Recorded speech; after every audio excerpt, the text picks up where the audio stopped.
Hello guys, good afternoon. কেমন আছো তোমরা সবাই? আশা করি তোমরা সবাই ভীষণ ভালো আছো, সুস্থ আছো। আমরাও ভীষণ ভালো আছি। আরও একটা নতুন ভিডিওতে তোমাদের সবাইকে স্বাগত জানিয়ে আজকের ভিডিওটা স্টার্ট করছি। আর এই ভিডিওটা না আমার অনেক দিন আগেই শ্যুট করা ছিল, তো এখন আপলোড করছি। কারণ এই ভিডিওটা না আমার অনেক দিন আগে যেহেতু আপলোড করা ছিল, তো অর্ধেক জিনিস আমি এখানেই কি হয়েছিল না হয়েছিল ভুলে গেছি। তো যতটুকু যা মনে আছে তার সবটাই তোমাদের সঙ্গে শেয়ার করছি। আর একটা দারুণ খুশির জিনিসও এই ভিডিওটার মধ্যে দিয়ে তোমাদের সঙ্গে শেয়ার করব। তো চলো তোমরা কেউ ভিডিওটা একটু স্কিপ না করে পুরো ভিডিওটা দেখতে থাকো। আর এখানে দেখো আমরা এখন আমি, আমার মেয়ে আর আমার বাপের বাড়ির সকলে প্রায় সবাই একদম রেডি হয়ে বেরিয়ে পড়েছি। তো কোথায় যাচ্ছি তোমরা ভিডিওটা আস্তে আস্তে দেখলেই বুঝতে পারবে। এখানে দেখো প্রথমে মা উঠে পড়লো গাড়িতে, তো তারপরে আমার মেয়ে, তারপরে কাকি, বোনেরা, দিদিরা সবাই আস্তে আস্তে উঠে পড়বে গাড়িতে। আর এই যে গাড়িটা তোমরা দেখতে পাচ্ছ না, এই গাড়িটা নতুন নেওয়া হয়েছে। তো এই গাড়িটাই আমরা আজকে বাড়ির সবাই মিলে যাব হচ্ছে গাড়ি পুজো দিতে। তো তার জন্যই তোমাদেরকে বললাম যে ভিডিওটা পুরোটা তোমরা দেখতে থাকো। আর কেমন হয়েছে ভিডিওটা তোমরা অবশ্যই কমেন্ট করে জানিও। আর এখন যখন আমরা রাস্তায় বেরিয়েছি, এখন প্রায় ঘড়িতে বাজে হচ্ছে 4:30 মতন। তো তাড়াতাড়ি বেরিয়েছি, কারণ আমরা যেখানে গাড়িটা পুজো দিতে যাব সেটা তো আমাদের বাড়ির থেকে অনেকটাই প্রায় দূরে। তো সেখান থেকে আবার ফিরতেও হবে, আর গাড়িতে অনেক বাচ্চারাও আছে, তো তাদেরও একটা খাওয়া দাওয়ার ব্যাপার আছে। তো যতটা তাড়াতাড়ি সম্ভব আমরা যাচ্ছি, আবার যত তাড়াতাড়ি সম্ভব ওখানে পুজো দেওয়া হয়ে গেলেই আবার সোজা বাড়ি চলে আসব। তো অনেক দিন বাদে আবার আমরা সকলে একসাথে মিলে আবার একটা জায়গায় যাচ্ছি, তো ভীষণই আনন্দ হচ্ছে। তো এখানে আমাদের সঙ্গে আমাদের আরও এক কাকির যাওয়ার কথা ছিল, কিন্তু সে আর শরীরটা খুব একটা বেশি ভালো নেই বলে সে আমাদের সঙ্গে জয়েন করতে পারেনি। আর যেতে যেতে দেখো তোমাদের গাড়ির ভেতরের যে সিস্টেমগুলো সেগুলো তোমাদেরকে দেখাচ্ছি। তো আমার তো জিনিসটা প্রচণ্ড পছন্দ হয়েছে, আর তোমাদের কেমন লাগছে অবশ্যই তোমরা কমেন্ট করে জানিও। তো যাওয়ার পথে বেশ কিছুক্ষণ ধরে ভিডিও করছিলাম, আর রাস্তাটা এত সুন্দর লাগছে যে ভিডিও না করে পারলাম না। আর গাড়িটাও বেশ সুন্দরই চালাচ্ছিল। তো আর আমরা যেখানে গাড়িটা নিয়ে পুজো দিতে যাচ্ছি সেই জায়গাটার নাম হচ্ছে সিমলাগড়। আমাদের এখানে সবাই না প্রথম গাড়ি কেনার পরে ওই মন্দিরটাতেই যায় পুজো দিতে। ওখান থেকে পুজো দেওয়ার পরে তারপরে গাড়ি নিয়ে অন্যান্য জায়গায় যাওয়া হয়। তো সেই মতো আমরাও আমাদের যতগুলো গাড়ি কেনা হয়েছে তার প্রত্যেকটা গাড়ি ওখান থেকে পুজো দিয়ে আসার পরেই তারপরে বিভিন্ন জায়গায় গাড়িগুলোকে পাঠানো হয়েছে। তো এটাও তার ব্যতিক্রম কিছু হয়নি। আর এদিকে আমরা তো যখন প্রথম যাচ্ছিলাম সেখানে তো যাওয়ার পথে তো এক্সপিরিয়েন্সটা খুবই ভালো ছিল, আর সকলেই বেশ ভালো সুস্থ মতন গেছে। কিন্তু যেহেতু তোমাদেরকে বললাম না যে গাড়ির ভেতরে দুটো বাচ্চাও ছিল, তো আসার পথে আমার মেয়ের প্রচণ্ড পরিমাণে শরীর খারাপ করেছিল। আমার মেয়ের আর আমার মার তো প্রচণ্ড শরীর খারাপ করছিল, কারণ ওদের বমি হয়েছিল, শরীরও খুব অস্থির করছিল। আর আমার মেয়ে তো যেহেতু অনেকক্ষণ না একটা জায়গার মধ্যে ও বসে থাকতে পারে না। আর এটা যেহেতু গাড়ির মধ্যে অনেকক্ষণই একভাবে বসে থাকতে হয়েছে, আর ওর একভাবে বসে থাকলে কী হয় বলো তো, প্রচণ্ড ঘাড় আর পিঠে না খুব যন্ত্রণা করে। যেহেতু একটা জায়গার মধ্যে স্থির হয়ে থাকে না, তো তার জন্য এই প্রবলেমটা ওর খুব হয়। ও একদমই না এই কারে জার্নি করতে পারে না। তো এই জন্য খুব অসুবিধা হয়। এই জন্য আমরা যতটা সম্ভব চেষ্টা করি একটু ওকে কারে নিয়ে যাতায়াত করাতে, যাতে ওর একটু অভ্যাসটা হয়।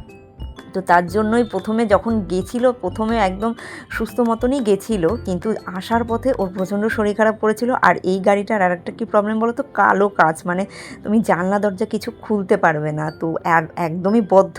আর আরও একটা প্রবলেম হয়েছে, গাড়ির ভেতরে যখন এসি চলে না, তো এসির গ্যাসটা ও কিছুতেই নিতে পারে না, ওই গ্যাসে ওর আরও বেশি শরীর খারাপ করে। আর এদিকে আমরা জানলা দরজাও খুলতে পারছিলাম না, তো তার জন্য না প্রচণ্ড পরিমাণে ওর শরীর খারাপ করেছিল আসার পথে। আর আমার মারও গাড়ির জার্নিটা মাও বেশি একটা করতে পারে না, তো দুজনের মিলে একদম একাকার কাণ্ড হয়ে গেছিলো। আমার মেয়েকে তো শেষ পর্যন্ত গাড়ি দাঁড় করিয়ে ও ওখানে বমি করেছে, চোখে মুখে জল দেওয়া হয়েছে। তো তারপরে একটুখানি সুস্থ বোধ করছিল, কিন্তু তারপরেও ও কিছুতেই না আর গাড়িতে উঠতে চাইছিল না, ওর এত শরীর খারাপ করছিল। তো বুঝিয়ে বাজিয়ে কোনো রকম করে বলে এসেছি, আর একটু রাস্তা বাকি আছে, এরপরেই আমরা বাড়ি চলে যাব। তো এই বলে কোনো রকম করে আমরা বাড়ি এসেছি। তো যাই হোক, সেটা হচ্ছে পরের মুহূর্তে বাড়ি যাওয়ার পথে যা হয়েছিল সেটাই শেয়ার করে দিলাম আগে। তো তারপরে দেখো এখানে না একদম আমরা চলে এসেছি একদম মন্দিরে, আর মন্দির তো একদমই ফাঁকাই ছিল। আর এখানে দেখেছো কত গাড়ি, প্রত্যেক দিনই প্রায় প্রত্যেক দিন এরকম গাড়ি পুজো হয়। আর একটা দুটো না, বেশ অনেক গাড়ি একসাথেই পুজো হয় এখানে। তো দেখো অনেকেই এখানে পুজো দিতে এসেছে, তো মা ওরা পুজো দিচ্ছে, আর আমি একটুখানি এই সাইডে চারিদিকে মন্দিরটা ঘুরেও দেখছিলাম।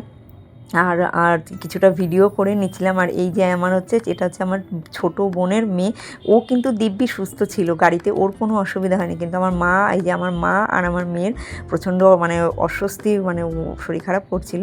তো তারপরে দেখো এখানে পুরোহিত মশাই, যাদের অন্যদের পুজো হচ্ছে, তো এদের পুজো হয়ে যাওয়ার পরে আমাদের পুজোটা স্টার্ট হয়েছিল। আর ওই যে মায়ের মূর্তি তোমাদেরকে একটুখানি দর্শন করিয়ে দিলাম, তো কেমন লাগছে অবশ্যই জানিও। আর এটা হচ্ছে গাছ, মানে গাছে কত লোকে যে মানে ঢিল, সুতো, তারপর এরকম জড়ি দিয়ে ঢিল বেঁধে সেগুলোকে গাছে পরিয়েছে। তো ওখানে যখন দেখলাম অন্যদের পুজো হচ্ছিলো, তো সেই সুযোগে আমরা পাশেই একটা দোকান ছিল, তো আমরা যেহেতু পুজো দেব, তো তার জন্য দিদি, বোন ওরা সকলে মিলে পুজোর এক একটা করে ডালা কিনে নিয়েছিল। আর এই যে ঝুড়িগুলো দিচ্ছিল না, এগুলো পুজো দেওয়া হয়ে যাওয়ার পরে আবার তাদেরকে ফেরত দিয়ে দেওয়াও হয়েছিল। তো প্রত্যেকটা ডালায় প্রায় 100 টাকা করে নিয়েছিল।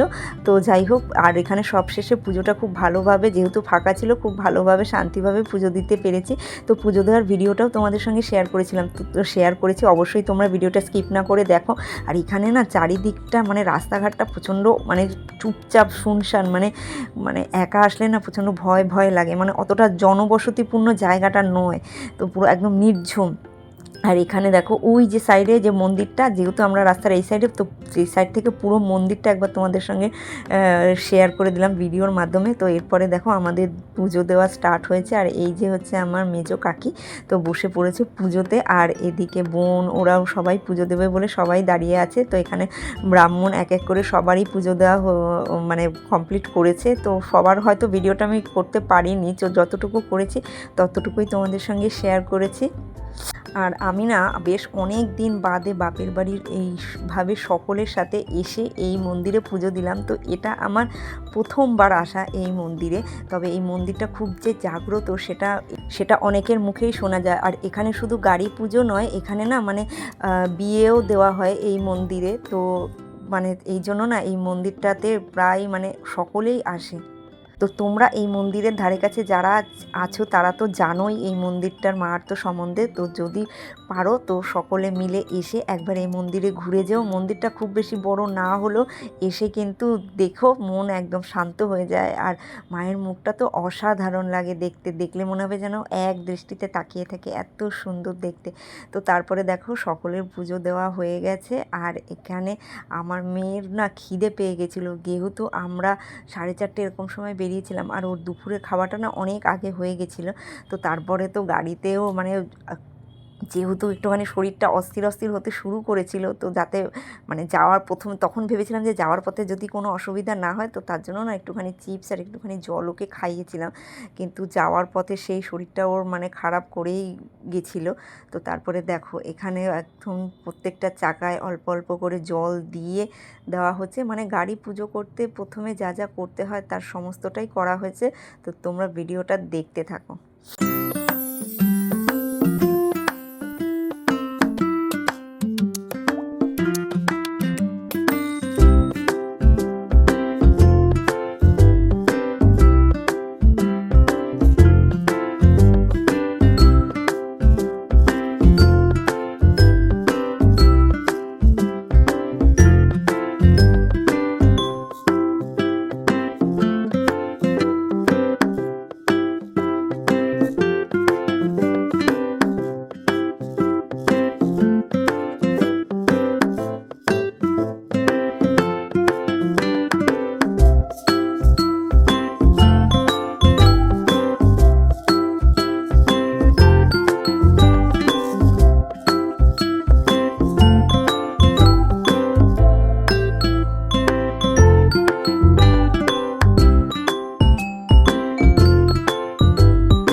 তো তারপরে দেখো এখানে সকলের পুজো দেওয়া মোটামুটি কমপ্লিট হয়ে গেছে। আর এই যে হচ্ছে যে হাততালি দিচ্ছে সে হচ্ছে মানে পার্পল কালার ড্রেস পরে আছে, সে কিন্তু আমার নিজের দিদি। তো তারপরে দেখো ঠাকুরমশাই একে একে সবাইকে প্রসাদও দিয়ে দিচ্ছে। আর দেখো কত ভিড় হয়েছে, মানে প্রতিনিয়ত প্রতিদিন মন্দিরে যে কত লোক আসে তার কোনো ঠিক নেই। তো দেখো সবাইকে প্রসাদ দিয়েছে আর সবাই প্রসাদ খাচ্ছে। আর এইদিকে আমার মেয়ে এখান থেকে আর উঠতে চাইছে না, মানে ওর আর এখন থেকেই মানে শরীরটা আস্তে আস্তে করে মানে খারাপ হতে শুরু করেছিল। তো ওকে চিপস প্রথমে দেওয়া হলো, তারপরে কোল্ড ড্রিঙ্কস দেওয়া হলো, মানে যত দূর চেষ্টা চালাচ্ছি যাতে ওর শরীরটা গিয়ে একটুখানি হলেও ঠিক থাকে। তো তারপরে দেখো এখানে পুজো দেওয়া কমপ্লিট হয়ে যাওয়ার পরে না আমরা মানে তখন ঘড়িতে প্রায় বেজে গেছিলো 8:30 মতন। তো তারপরে একদম সোজা চলে এসেছি বাড়িতে। তারপরে আর কোনো ভিডিও শ্যুট করিনি। তো বলেই দিলাম আগে ভিডিওর আগে শুরুতেই প্রথমেই বলেছিলাম যে আস্তে আস্তে মেয়ের শরীরটা প্রচণ্ড খারাপ করেছিল। তো বাড়িতে যত তাড়াতাড়ি সম্ভব মানে আমরা বাড়ি চলে এসেছি। তো তারপরে এসে আজকে রাত্রের ডিনারের প্রিপারেশন হচ্ছে। তো আজকে সবাই মিলে একসাথে খাওয়া দাওয়া করা হবে। তো ডিনারে ছিল হচ্ছে চিকেন আর ফ্রাইড রাইস। তো এটাই ছিল আজকে মানে রাত্রের ডিনার। তো তাই জন্য সবাই মিলে একদম প্রিপারেশন করতে বসে পড়েছে, তরকারি কাটতেও বসে পড়েছে। তো চলো বন্ধুরা আজকের মতন ভিডিওটা এখানে স্টপ করছি। ভিডিওটা ভালো লাগলে লাইক কমেন্ট শেয়ার সাবস্ক্রাইব করো। তো চলো এখনকার মতন তোমাদেরকে সবাইকে জানাই টাটা। তোমরা ভালো থেকো সুস্থ থেকো। চলো টাটা, বাই বাই।